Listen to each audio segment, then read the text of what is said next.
Թեհրանն ու Վաշինգտոնը կշարունակեն բանակցել, որքան էլ Թել Ավիվը փորձի խոչընդոտել, վստահ են 3 շվեյցարական Բուրգենշտոկ հանգստավայրում քառակողմ բանակցություններին հետևած հայ իրանագետները։ Հիմնական արդյունքը նաև այս առաջին հանդիպումներից ցույց է տալիս, որ կողմերը շարունակելու են բանակցություն, այսինքն չեն վերականգնելու, չեն գնալու նույն լայնամասշտաբ պատերազմի, այլ բանակցելու։ Ըստ իրանագետ Գարիկ Միսակյանի, Իսրայելը հատուկ է բանակցությունների 80-րդ րոպեին վերսկսել ռազմական գործողությունները Լիբանանում, որպեսզի վիժեցնի Պակիստանի ու Քաթարի միջնորդությամբ ձեռք բերված բանակցությունները։ Նաթանյահի հիմնական նաև խնդիրներից մեկը պատերազմի շարունակականությունն է։ Եվ ամեն կերպ փորձում է նաև Միացյալ Նահանգների գլխից թռնելով, ճակերտավոր ասած, այդ պատերազմը շարունակել։ Լիբանանի վրա հարձակման լուրն իմանալուց հետո իրանական պատվիրակությունը խորհրդարանի խոսնակ Մոհամմադ Բաղեր Ղալիբաֆի եւ արտգործնախարար Աբաս Արաղչիի գլխավորությամբ լքել է բանակցային հասցեն։ Լիբանանի հարցը սկզբունքային նշանակություն ունի իրանական կողմի համար, եւ իրանցի պաշտոնյաները չէին կարող հանգիստ նստած մնալ, իմանալով, որ իրենց պահանջը հենց բանակցությունների ընթացքում խախտել է Իսրայելը։ Իսրայելի եւ Լիբանանի խնդիրը, որը կարծես թե Իրանին չի վերաբերում, բայց վերաբերում է Իրանի պրոքսի ուժերին, Իրանի համար սկզբունքային նշանակություն ունի։ Լիբանանում մարտական գործողությունները վերսկսելու մասին լուրից հետո Իրանի նախագահը Թեհրանում ելույթ է ունեցել ու հայտարարել, որ Իրանը երբեք չի հրաժարվի ուրանի խաղաղ հարստացման ծրագրից։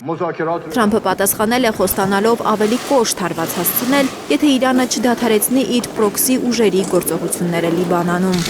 Իրանական կողմը լքելով բանակցային սենյակը հայտարարել է, որ երկխոսությունը չի վերսկսվի, քանի դեռ չեն դադարել ռազմական գործողությունները Լիբանանում։ Այդ ընդհատումը նույնպես չէր վկայում, որ իրանական կողմը հրաժարվում է բանակցություններից, ընդհանրապես սա հերթական ճնշման գործիքներ իրանական կողմից, որպեսզի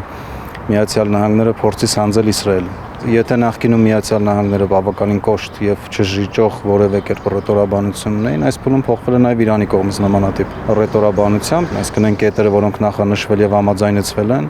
այդ կետերի վերաբերյալ որևէ զիջողական դիրքորոշում չկա։ Չափազանց կոշտ է տրամադրված եղել Իրանի պատվիրակությունը այս բանակցություններին։ Թեհրանը համաձայնել էր բացել Հորմուզի նեղուցը միայն, եթե Լիբանանում դադարեին մարտական գործողությունները։ Իրանը բավականին լավ խաղարկում է Հորմուզի նեղուցի փակ լինելը Իսրայելի հետ համեմատելով, այսինքն Լիբանանում լինում են արվածներ, Իրանը փակում է Հորմուզի նեղուցը, որովհետև տնտեսական լուրջ գործիք էր։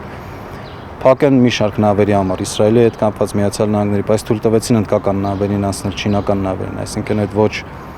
համարժեք նաև իրանական պատասխանները շարունակվում են եւ Հորմուզի նեղուցը մինչեւ վերջ կարծում եմ Իրանի կողմից օգտագործվելու է որպես լավ խաղակարդ։